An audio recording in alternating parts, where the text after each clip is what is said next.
एक पिता ने अपने बेटे की बहुत अच्छी तरह से परवरिश की। उसे अच्छी तरह से पढ़ाया लिखाया और एक सफल इंसान बनाया। इसी के बल पर बेटा एक कंपनी में बड़ा अधिकारी बन गया।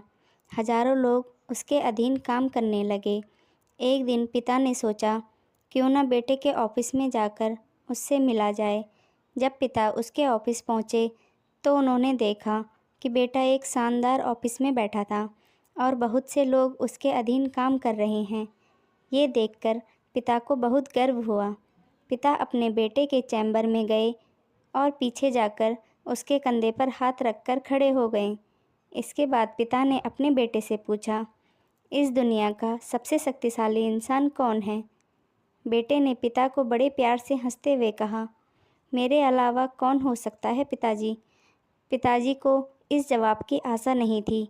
उसे विश्वास था कि उसका बेटा गर्व से कहेगा, पिताजी, इस दुनिया के सबसे शक्तिशाली इंसान आप हैं, जिन्होंने मुझे इतना योग्य बनाया।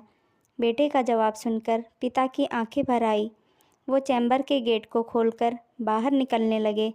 उन्होंने एक बार पीछे मुड़कर पुनः बेटे से पूछा, एक बार फिर बताओ, इस दुनिया का सबसे शक्तिशाली इंसान कौन है?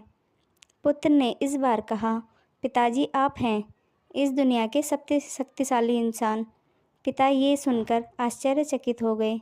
उन्होंने कहा, अभी तो तुम अपने आप को इस दुनिया का सबसे शक्तिशाली इंसान बता रहे थे, अब तुम मुझे बता रहे हो। तो बेटे ने हंसते हुए कहा, उन्हें अपने सामने बिठाते हुए कहा, पिताजी, उस समय आपका हाथ मेरे कंधे पर था।